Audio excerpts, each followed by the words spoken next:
اگر کسی جگہ کوئی تنازع پیدا ہو جائے کہ جی ہمیں جگہ کی نشاندہی کرانی ہے تو بھی مال کو درخواست دینی پڑے گی، وہ جا کے نشاندہی کریں گے کہ یہاں سے آپ کی جگہ شروع ہوتی ہے۔ اس کے لیے الگ ایک نظام موجود ہے کہ مستقل موقعوں کو دیکھا جائے گا، جریب اندازی کی جائے گی، اور وہاں سے یہ دیکھا جائے گا کہ یہ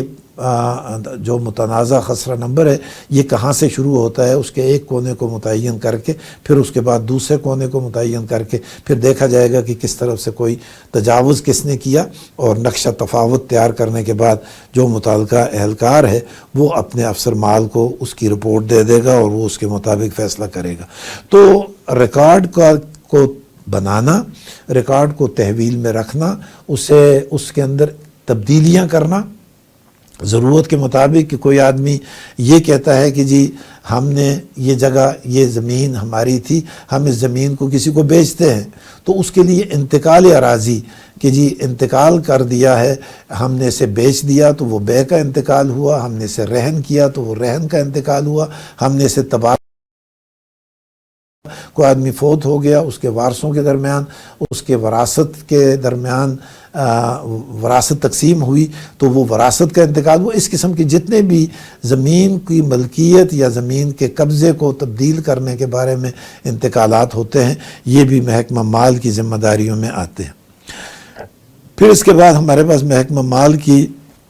جو ذمہ داریاں ہیں اس کے اندر انتقال تصدیق کرنا، یہ ایک مستقل ذمہ داری ہے۔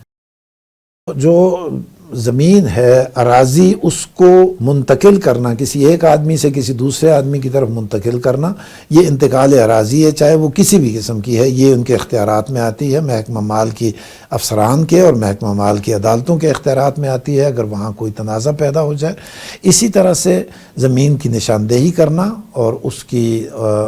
کی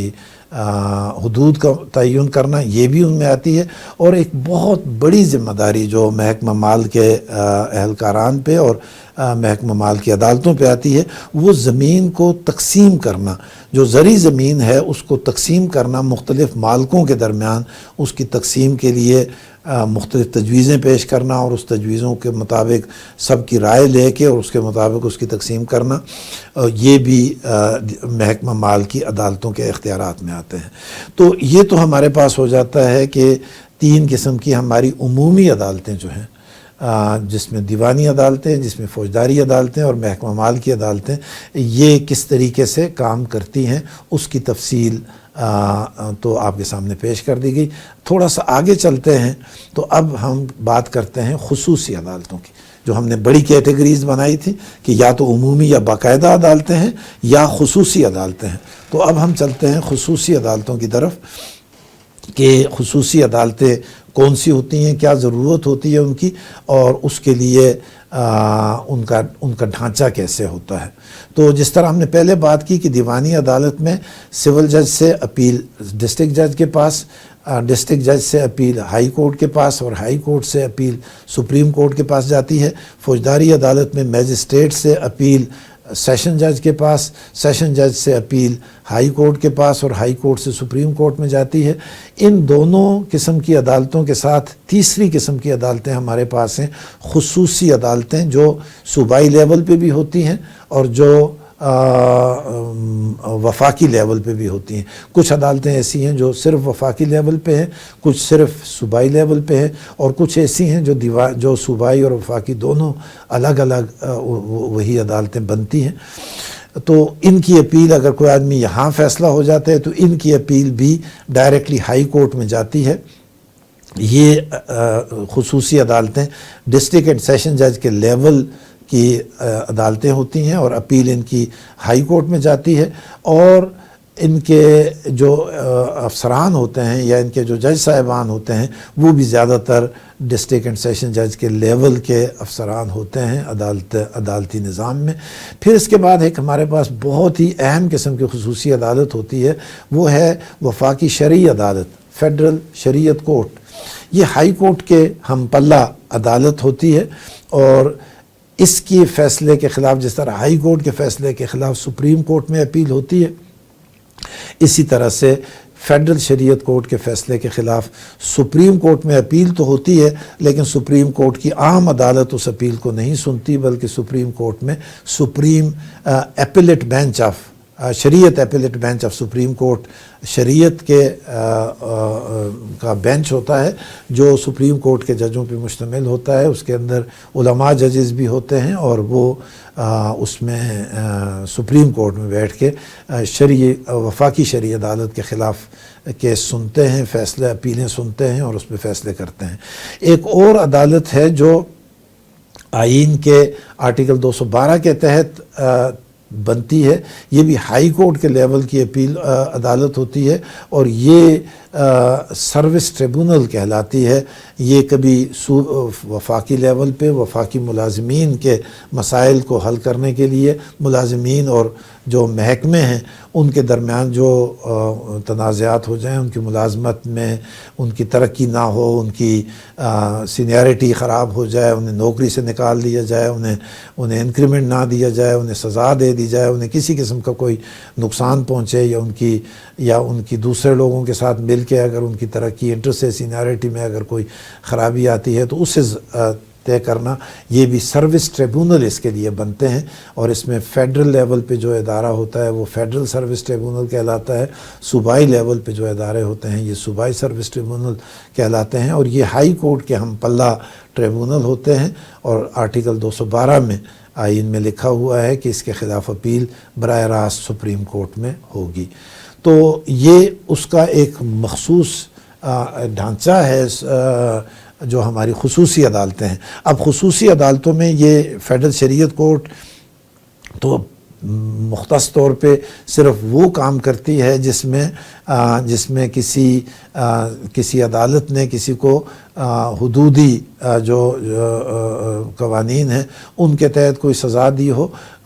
یا سزا نہ دی ہو، بری کر دیا ہو، تو اس میں اپیلیں آتی ہیں. یا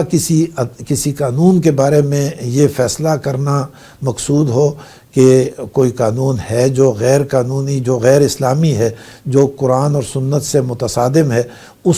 کے لیے بھی کوئی درخواست دی جا سکتی ہے کہ اس قانون کو شرعی عدالت، وفاقی شرعی عدالت غیر اسلامی ڈکلیئر کرتے ہوئے اسے اسلام کے مبادیات کے خلاف ڈکلیئر کرے اور اس میں ترمیم کرنے کے لیے ہدایت جاری کرے. تو وہ تو الگ ہے. باقی والی جو ہماری فیڈرل پروونشل اسپیشل کورٹس ہیں اس کی تھوڑی سی تفصیل سامنے رکھنے کی ضرورت ہے کہ وہ کس قسم کی عدالتیں ہیں اور ان کی ضرورت کیوں محسوس ہوتی ہے. مثال کے طور پہ ہمارے پاس ایک بہت ہی ایک ایسا ادارہ جو عدالت ہے جس میں لوگوں کے مسائل حل ہوتے ہیں، اس کا نام ہے national industrial relation commission NIRC. اگر کوئی آدمی کسی ایسے ادارے میں ملازم ہو جو صرف صوبے کے لیول پر کام کرتا ہو تو اس کے لیے اس کے بعد عدالت کا ایک ذکر وہ بھی اس کے ساتھ ہی بتا دیں، اسے لیبر کورٹ کہتے ہیں اور یہ صوبے کے لیول پہ لیبر کورٹ بنتی ہے. اور اگر کوئی آدمی ملازم ہے کسی فیکٹری میں، کسی کاروباری مرکز میں، کسی تجارتی سرگرمی میں ملازم ہے اور وہ اس کے ساتھ اسے نوکری سے نکال دیا جاتا ہے یا اسے تنخواہ نہیں دی جاتی یا اس کے خلاف یونین پر کوئی پابندی لگ جاتی ہے یا ان کے خلاف کوئی صرف اس لیے کہ آپ نے رفاہی سرگرمیوں میں اس ادارے کے جو مزدور ہیں، مزدور طبقہ، اس کی رفاہی سرگرمیوں میں آپ نے حصہ لیا ہے تو اس کے خلاف کارروائی ہو. تو صوبے کے لیول پہ اگر ہر صوبے والے اپنی لیبر کوڈ بناتے ہیں اور کوئی ادارہ جو اس صوبے میں کام کرتا ہو، چاہے وہ سرکاری لیول کا ادارہ ہو جس میں کوئی صنعت ہو رہی ہو یا پرائیویٹ لیول کا کوئی ادارہ ہو جس میں کوئی چیز تیار ہوتی ہو یا کوئی تجارتی سرگرمی ہو رہی ہو، اگر وہاں مالک اور مزدور کے درمیان کوئی اختلاف ہوگا تو وہ لیبر کورٹ میں جائے گا. لیکن اگر کوئی ادارہ ایسا ہو جو ایک صوبے سے زیادہ صوبوں پہ یا مرکز میں پھیلا ہوا ہو، مثال کے طور پہ PIA ہے، جو پورے پاکستان میں سارے صوبوں میں عمل کرتا ہے، یا بعض بینک ہے، نیشنل بینک ہے مثال کے طور پہ، وہ مختلف صوبوں میں کام کرتا ہے، یا اس طرح سے ریلویز ہیں، اس کے اندر جتنے مزدور ہیں چونکہ وہ وفاق کا ادارہ ہے اور صوبوں میں بھی کام کرتا ہے، تو اس قسم کے کوئی بھی ادارے جو بین الصوبائی ادارے ہیں یا ایک سے زیادہ صوبوں میں ان کا عمل دخل ہوتا ہے، تو ان کے مزدور اور محکمے کے درمیان یا مزدور اور مالک کے درمیان جو تنازعات ہوتے ہیں ان کے حل کرنے کے لیے NIRC national industrial relation commission بنایا جاتا ہے، تاکہ ان میں یکسانیت والے فیصلے ہوں۔ لیبر کورٹ ہر صوبے کی اپنی اپنی ہے، اگر انہیں بھی اس طرح سے چھوڑا جائے تو ایک صوبے والی لیبر کورٹ کسی ایک قسم کے حالات میں ایک فیصلہ دے گی، دوسرے صوبے والی ممکن ہے کوئی مختلف فیصلہ دے دے، اس لیے ان سب کو اکٹھا کر کے NIRC فیڈرل لیول پہ وجود میں آتی ہے اور وہ ملازمین کو ان کا حق دیتی ہے۔ پھر ایک مخصوص عدالت ہے جو قانون تو فیڈرل گورنمنٹ کا ہے، لیکن چونکہ اس کا تعلق بنیادی طور پر امن عامہ کے ساتھ ہے، لہٰذا اسے صوبے کے لیول پہ قائم کیا جاتا ہے، اور وہ اینٹی ٹیررزم کورٹ ہے، جس میں دہشت گردی کے خلاف جو مقدمات ہیں، دہشت گردی کے سلسلے میں جو بھی مقدمات ہیں ان مقدمات کا فیصلہ کیا جاتا ہے۔ تو anti terrorism court federal government کے بنے ہوئے قانون کے تحت صوبے کی حکومتیں یہ عدالتیں قائم کرتی ہیں، اور اس کے اندر ایسے مقدمات جن میں کسی قسم کے دہشت گردی کے واقعات ہوئے ہوں ان کا فیصلہ کیا جاتا ہے۔ تو چونکہ یہ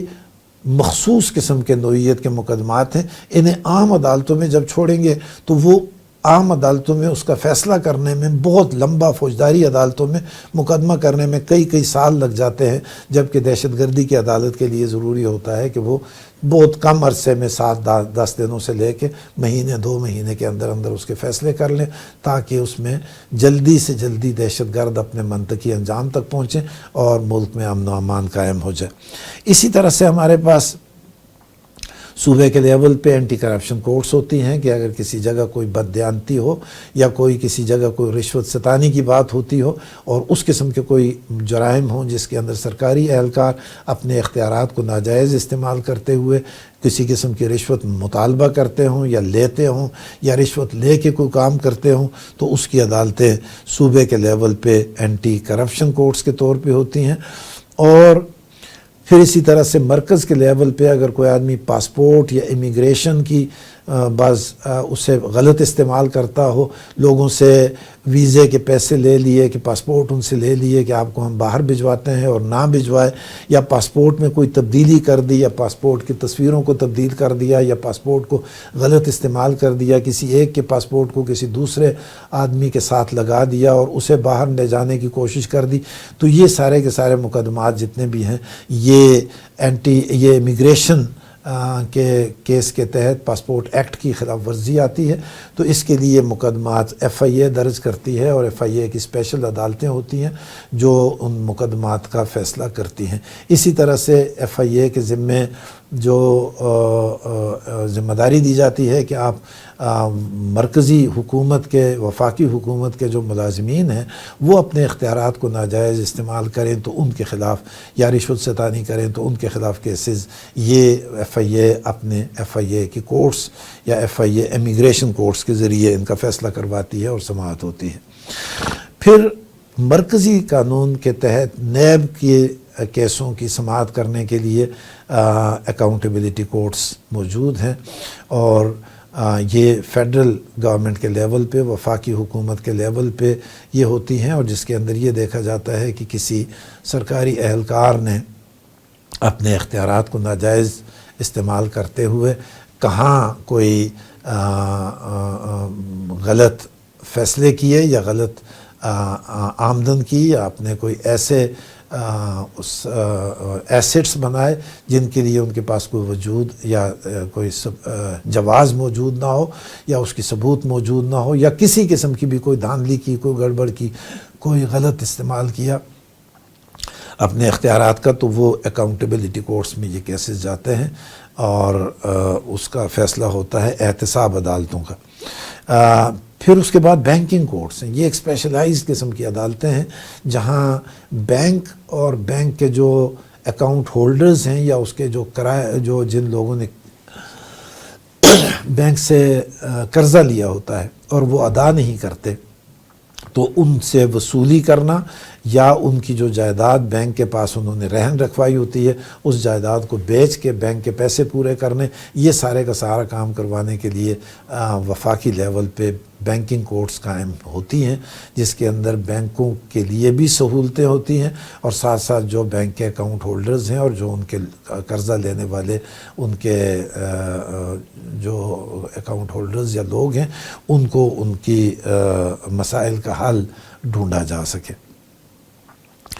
پھر ڈرگ کورٹس ہیں جو یہ دیکھتی ہیں کہ کس جگہ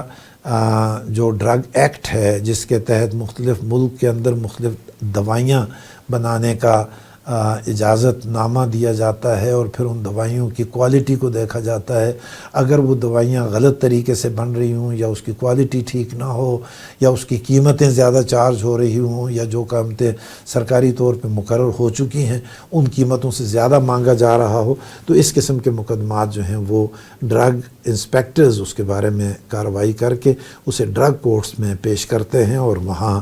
دیکھا جاتا ہے کہ کسی دوا ساز ادارے نے یا دوائیوں کو تقسیم کرنے والے ادارے نے یا دوائیوں کو فروخت کرنے والے ادارے نے کسی قسم کی کوئی غلطی کی ہے، کوئی قانون کی خلاف ورزی کی ہے، کوئی بغیر لائسنس کے کاروبار کیا ہے، تو ان ساری چیزوں پہ سزائیں دی جاتی ہیں. اور آخر میں جا کے ہمارے پاس اس سلسلے میں نارکوٹکس کورٹس ہوتی ہیں جہاں منشیات کی تیاری یا منشیات کی خرید و فروخت یا منشیات کو استعمال کرنا، اس قسم کے لیے اینٹی نارکوٹک فورس ایک ادارہ ہے جو ان کی پورے طریقے سے پورے ملک میں منشیات کی نگرانی کرتا ہے کہ کوئی آدمی منشیات کا کام نہ کرے اور منشیات کی نقل و حمل بھی نہ ہو اور اس کی فروخت بھی نہ ہو اور اس کے استعمال بھی نہ ہو. تو کہیں بھی اس کی وائلیشن ہوتی ہے تو کیس درج کرنے کے بعد وہ ان عدالتوں میں جو اینٹی نارکوٹک فورس کورٹس ہوتی ہیں ان عدالتوں میں بھجوا کے انسداد منشیات کی عدالتیں ہوتی ہیں ان میں مقدموں کو بھجواتے ہیں اور وہاں جرم ثابت ہونے پر مجرموں کے خلاف کارروائی ہوتی ہے. یہ تو تھی ہماری وفاقی اور صوبائی اسپیشل کورٹس. کچھ ایسے ادارے بھی ہوتے ہیں جن میں ٹریبیونلز ہیں، جن میں جس طرح سے تھوڑی دیر پہلے بات کی تھی کہ اس کے اندر نہ صرف عدالتی افسر یعنی ججز حضرات بیٹھتے ہیں بلکہ اس میں محکموں کے جو اسپیشلسٹ ہیں جو انہوں نے ساری عمر ان قسم کے محکموں میں ملازمت کی ہے اور انہیں خصوصی قسم کا تجربہ حاصل ہو جاتا ہے، وہ بھی ان کے ساتھ بیٹھیں تاکہ ایک طرف جو قانونی نقطہ نظر ہے وہ بھی سامنے رہے اور دوسری طرف جو اس انتظامی نقطہ نظر ہے وہ بھی سامنے رہے. تو اس دوران میں جو ٹریبیونل بنے ہوئے ہیں، جس طرح سے ایک تو ہم نے پہلے بات کی نا فیڈرل سروس ٹریبیونل کی اور پروونشل سروس ٹریبیونل کی، جہاں ملازمین کے اور سرکار کی حکومت کے درمیان کسی قسم کے تنازعات ہوتے ہیں تو ان کا فیصلہ ہوتا ہے. ایک یہ appellate tribunal for inland revenue ہے، یہ جو انکم ٹیکس میں جو ٹیکس دینے والا آدمی ہے یا سیلز ٹیکس کے بارے میں بات ہے یا ایکسائز ڈیوٹی کی بات، اس دوران میں اگر اس کا اور ٹیکس ایف بی آر کے درمیان کسی قسم کا تنازع ہو جائے یا ایف بی آر غلط اس سے مطالبہ کرے کہ آپ اتنا ٹیکس دیں یا وہ آدمی ٹیکس دینے میں کم ٹیکس دے تو اس کی وصولی کے لیے یا اس نے وصولی کے لیے اس کے بینک اکاؤنٹ کو فریز کرنے کے لیے یا اس کی مختلف جائیدادوں کو قرق کر کے اس میں سے رقم وصول کرنے کے لیے مختلف طریقے ہوتے ہیں. جو اس قسم کے کوئی عمل جب ہوتا ہے ایف بی آر کا اور ٹیکس دینے والے کے درمیان تو اس میں اگر اختلافات ہوتے ہیں تو ٹیکس دینے والا اپنے حقوق کے لیے ان لینڈ ایپلیٹ ٹریبیونل کے پاس جا سکتا ہے، appellate tribunal for inland revenue, اور وہاں اس کی داد رسی ہو جاتی ہے. پھر اسی طرح سے کسٹم اپیلیٹ ٹریبونل یہ بھی تقریباً اسی قسم کا ایک ادارہ ہے جس طرح سے ATIR ہے، inland appellate tribunal for inland revenue, جس میں انکم ٹیکس اور سیل ٹیکس کو دیکھا جاتا ہے۔ کسٹم اپیلیٹ ٹریبونل صرف کسٹم جو باہر سے ملک میں آنے والی چیزوں پر لگنے والا کسٹم ہے، اس میں امپورٹر اور FBR کے جو کسٹم کے حکام ہیں، اگر ان کے درمیان کوئی تنازع ہے، کسٹم کو کی ڈیوٹی زیادہ لگا لی گئی، کسٹم کی ریکوری کے لیے زیادہ سختی کر دی گئی، کچھ چیزوں پہ جس پہ کسٹم ڈیوٹی نہیں لگنی چاہیے تھی یا کوئی اور قانون کے تحت اس پہ کم لگنی چاہیے تھی، اس پہ زیادہ ڈیوٹی لے لی گئی، یا اس قسم کی، یا انہوں نے رشوت طلب کی یا رشوت وصول کی، یا امپورٹڈ سامان میں سے کچھ حصہ لیا بددیانتی کے طور پہ، تو یہ سارے کے سارے مقدمات کسٹم اپیلیٹ ٹریبونل میں جاتے ہیں۔ ایک ادارہ ہمارے پاس ہوتا ہے انوائرنمنٹ پروٹیکشن ٹریبونل، کہ اگر کسی جگہ کوئی آدمی اس قسم کا کوئی عمل کرتا ہے یا کوئی کام کرتا ہے یا کوئی بھی ایکٹیویٹی کرتا ہے جس کی وجہ سے اس کی وجہ سے ماحول خراب ہوتا ہو، تو ماحول میں کہیں درختوں کی تعداد کٹ جاتی ہے، درخت بہت زیادہ کٹ جائے، نقصان ہو جائے، یا کہیں کسی جگہ دھواں پیدا ہو جس کی وجہ سے لوگوں کو رہنا ممکن نہ ہو، یا کسی جگہ کوئی اس قسم کی آواز یا شور پیدا ہو جس کی وجہ سے رہائشی لوگوں کے لیے مسائل ہوں، یا کوئی اسی قسم کا کوئی بھی کام ہو جس کی وجہ سے ماحول میں خرابی آتی ہو، تو اس پہ محکمہ ماحولیات کارروائی کرتا ہے اور اس آدمی کو لا کے ٹریبونل کے پاس پیش کرتا ہے، انوائرنمنٹ اپیلیٹ ٹریبونل، اور وہ اس پہ کارروائی کر کے اس آدمی کو سزا دیتا ہے۔ ایک اور ہمارے پاس ٹریبونل ہوتا ہے جسے انٹلیکچول پراپرٹی ٹریبونل کہتے ہیں۔ انٹلیکچول پراپرٹی ایک اس قسم کا حق ہوتا ہے جو نظر نہیں آتا ہے۔ مثلاً آپ کوئی چیز ہے، آپ کے پاس کوئی دستاویز ہے، آپ کے پاس کوئی بلڈنگ ہے، آپ کے پاس کوئی گاڑی ہے، تو وہ تو نظر آنے والی چیزیں ہیں، لیکن ایک آدمی کہے کہ جی میں نے محنت کر کے میں نے ایک کتاب لکھی، اور کوئی آدمی اس کتاب کی چوری کر لے اور اس کے اندر سے اقتباسات اس کے اندر سے چوری کر کے اسے اپنے نام سے چھاپ دے، تو اس کتاب کی جس طرح سے کاپی رائٹ ہوتا ہے، اسی طرح سے نہ صرف کتاب کی کاپی رائٹ بلکہ جو ہمارے فلم بنے ہیں، کسی نے ڈاکومنٹری تیار کی ہے اس کا بھی ایک کاپی رائٹ ہوتا ہے، کسی نے کوئی گانا گایا ہے تو اس کا کاپی رائٹ ہوتا ہے، اسی طرح سے کسی نے کوئی فیکٹری میں کوئی نئی ایجاد کی ہے تو اسے بھی وہ رجسٹر کرتا ہے اور وہ کہہ سکتا ہے کہ جی اس پہ یہ میرا حق ہے، یہ میرا انٹلیکچول پراپرٹی کا حق ہے۔ تو اس قسم کی بہت ساری ایسی چیزیں ہیں جو حقوق ہوتے ہیں، اس پہ ایک آدمی نے بہت محنت کی ہوتی ہے، بہت سرمایہ لگایا ہوتا ہے، لیکن وہ نظر نہیں آتے، لیکن وہ ان کی ذہنی کوشش جتنی بھی ہوتی ہے اس کوشش کی نتیجے میں وہ چیز سامنے آتی ہے، تو اسے کوئی دوسرا آدمی چوری کر دے اور اسے اپنے نام سے شائع کرے یا اپنے طور پہ اس میں کاروبار کر دے، تو یہ انٹلیکچول پراپرٹی کی وائلیشن ہو جاتی ہے، اور اس کے لیے بھی قانون نے ان بنانے والوں کے لیے تحفظ فراہم کرنے کے لیے انٹلیکچول پراپرٹی ٹریبونل قائم کیے ہوئے ہیں۔ تو یہ تو تھے ہمارے پاس خصوصی عدالتیں، ایسی عدالتیں جو عدالتوں کے طور پہ یا ٹریبونل کے طور پہ کام کرتی ہیں صوبائی یا وفاقی لیول پہ، اور اس کے ذریعے ہمارے پاس مختلف موضوعات پر تخصص والے لوگ اس میں بیٹھ کے فیصلہ کرتے ہیں، تاکہ ان کے اپنے تجربات کو بھی سامنے رکھتے ہوئے اور قانون کو اور انصاف کو بھی سامنے رکھتے ہوئے شہریوں کو تحفظ بھی فراہم کیا جائے اور قانون کی خلاف ورزی کرنے والوں کو سزا بھی دی جائے۔ کچھ ادارے ایسے ہیں جو مکمل طور پر ہم انہیں عدالتیں تو نہیں کہتے، وہ نیم عدالتی ادارے ہیں، لیکن ان کے ذریعے بہت سارے مسائل، عدالتوں پہ بوجھ بھی کم ہو جاتا ہے ان کی موجودگی میں، اور اس کے ذریعے بہت سارے مسائل جلدی حل ہو جاتے ہیں۔ تو تھوڑا سا ذکر اس سلائیڈ میں ہم ان کی طرف سے بھی کرتے ہیں، اور یہ ادارے کہتے ہیں اومبڈز مین۔ اس میں احتساب کا ایک عمل ہوتا ہے، لیکن اس طریقے سے ہوتا ہے کہ شہری کو کم سے کم وقت میں اس کے مسائل کا حل دے دیا جائے اور ان کی داد رسی کر دی جائے، چاہے اس میں محکمے کے خلاف کوئی کارروائی ہو یا نہ ہو، لیکن شہری کو داد رسی کرنا سب سے زیادہ ضروری ہے. تو اس کے اندر سب سے اہم ترین ادارہ جو ہے وہ کہلاتا ہے وفاقی محتسب کا ادارہ، فیڈرل اومبڈسمین. یہ 1983 میں پاکستان میں بنا اور یہ دیوان المظالم کی طرح کا ایک اسلامی بنیاد پر بننے والا ایک ادارہ ہے، جس کے اندر یہ ہے کہ اگر کسی شہری کو کسی شخص کو حکومت کے کسی اہلکار سے، اور وہ بھی صرف وفاقی حکومت کے کسی اہلکار سے، اس میں کسی نائب قاصد سے لے کے منسٹر تک کا بھی کوئی آدمی ہو سکتا ہے، کسی سے کوئی شکایت ہے کہ اس نے اس کے ساتھ کوئی ناانصافی کی ہے، کوئی زیادتی کی ہے، اس کو کوئی حق مارا ہے، تو وہ وہاں درخواست، وہ شہری، وہ شخص وہاں درخواست دے سکتا ہے وفاقی محتسب کو. اور وفاقی محتسب کم سے کم وقت میں، جو 40-45 دنوں سے 60 دنوں تک کا ہوتا ہے، اس کے اندر اس کا دوسری فریق سے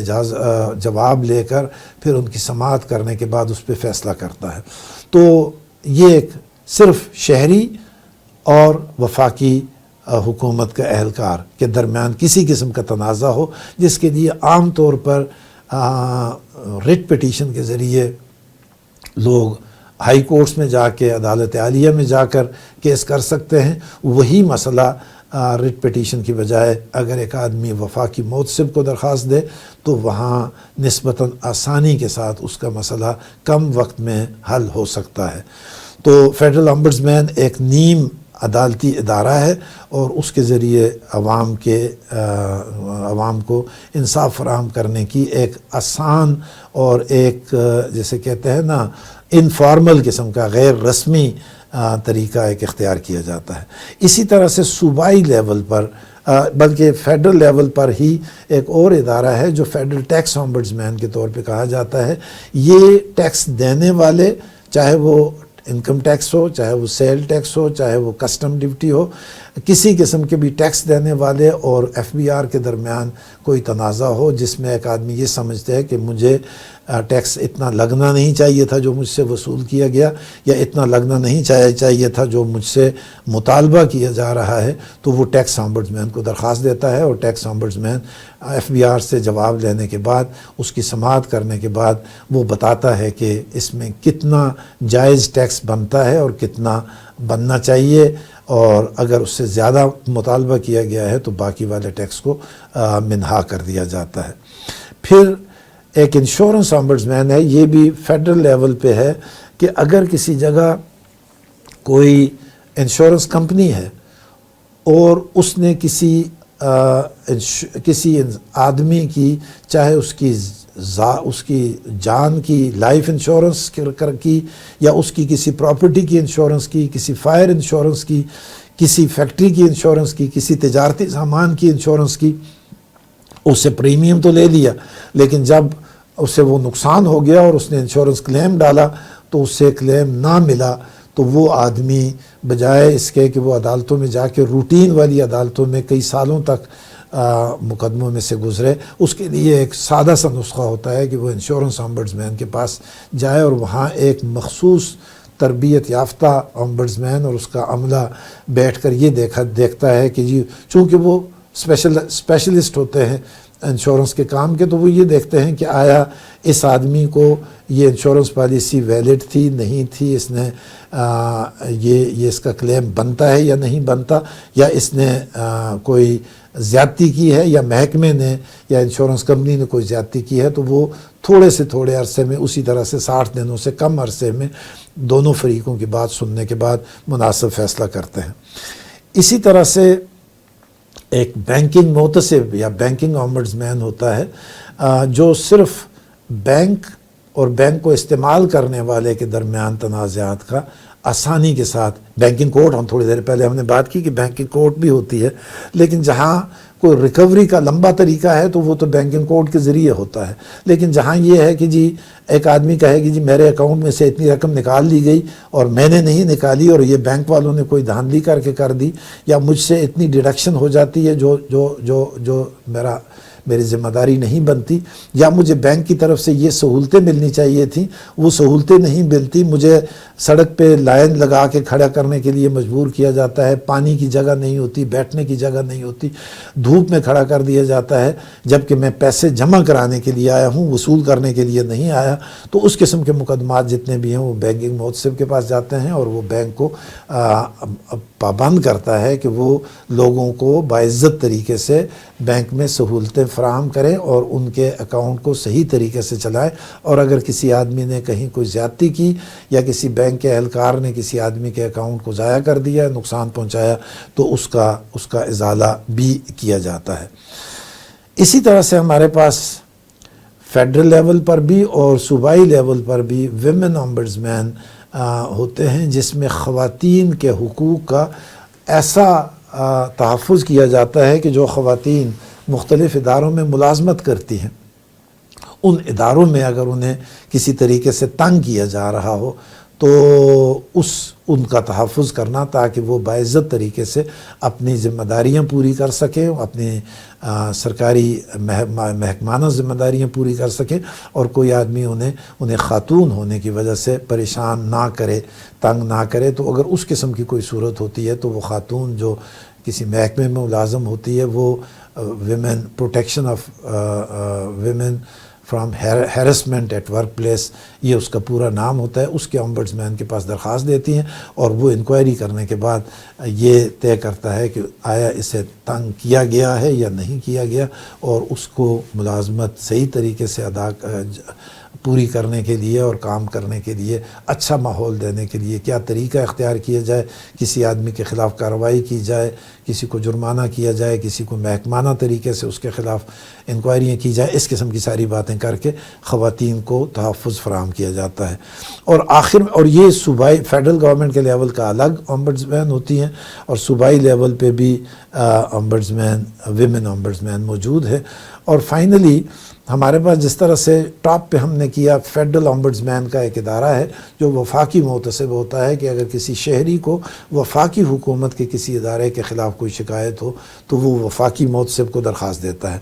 اگر کسی شہری کو صوبائی حکومت کے خلاف